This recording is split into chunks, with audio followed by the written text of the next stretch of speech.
what socialists do not see.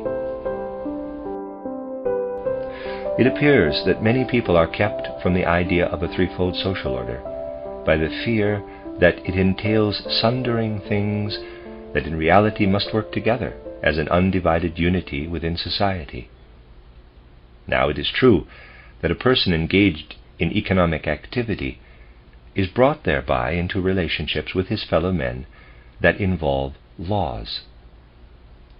It is also true that one's spiritual life is dependent on these legal relationships, and is also conditioned by one's economic position. In the human being, these three functions are united.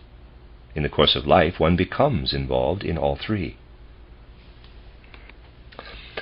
Is this, however, a reason why these three life functions should be governed from a single center?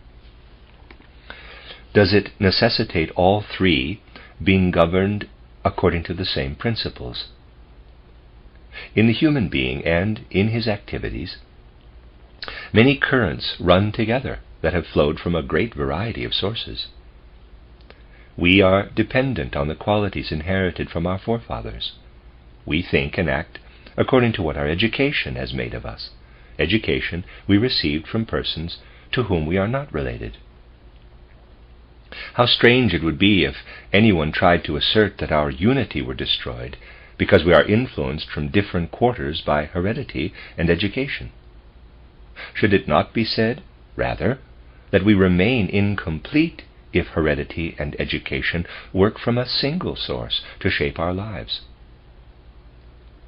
That such things from various sources must converge within us in order through this very variety to satisfy the many requirements of our nature, people can understand this, for to not understand it would be absurd.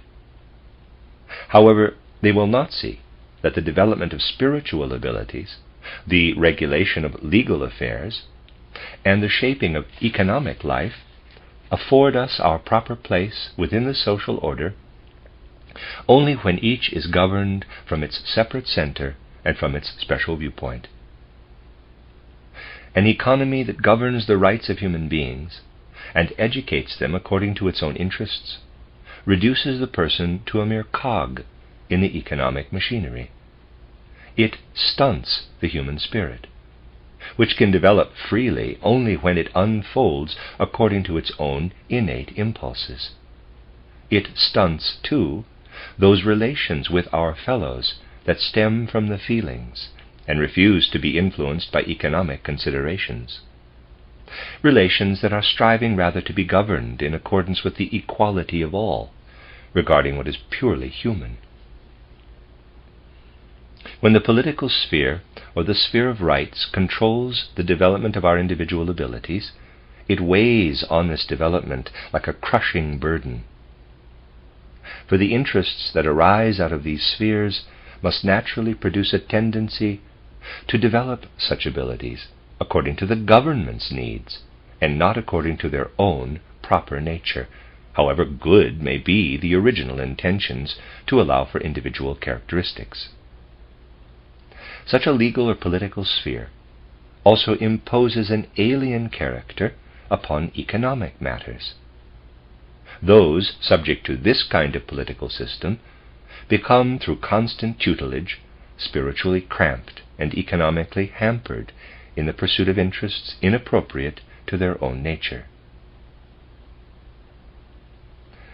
A spiritual life that attempted to determine legal relations on its own terms would inevitably be led from the inequality of human abilities to inequality in the law. It would be false to its own nature if it were to allow itself to be determined by economic interests. Under such a spiritual culture, people would never come to a true consciousness of what, in reality, the spirit may be for human life, for they would watch the spirit degrade itself through injustice and falsify itself through economic aims.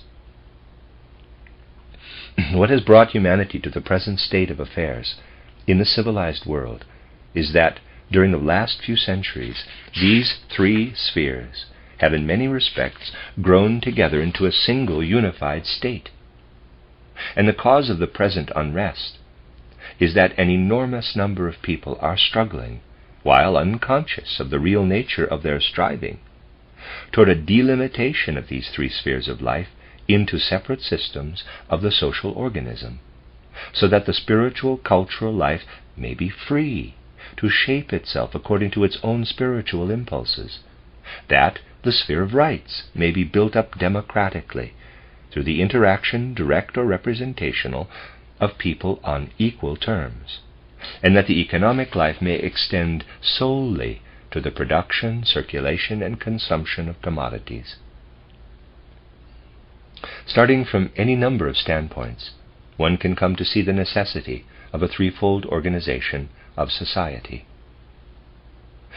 One of these standpoints is an understanding of present-day human nature.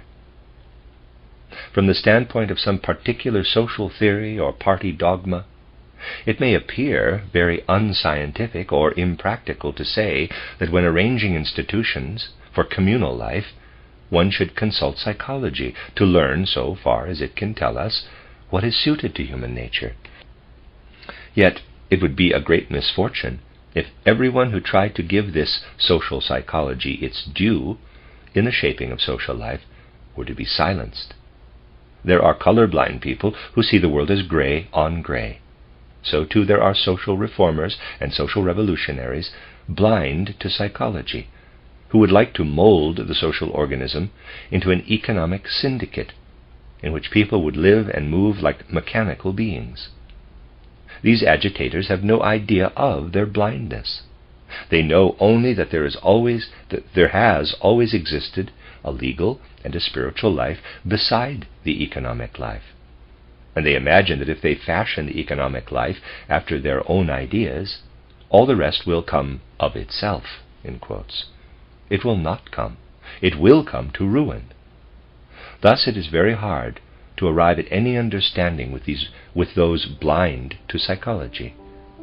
And thus it is, unfortunately, also necessary to take up against them a battle begun not by those who can see, but by those who are blind.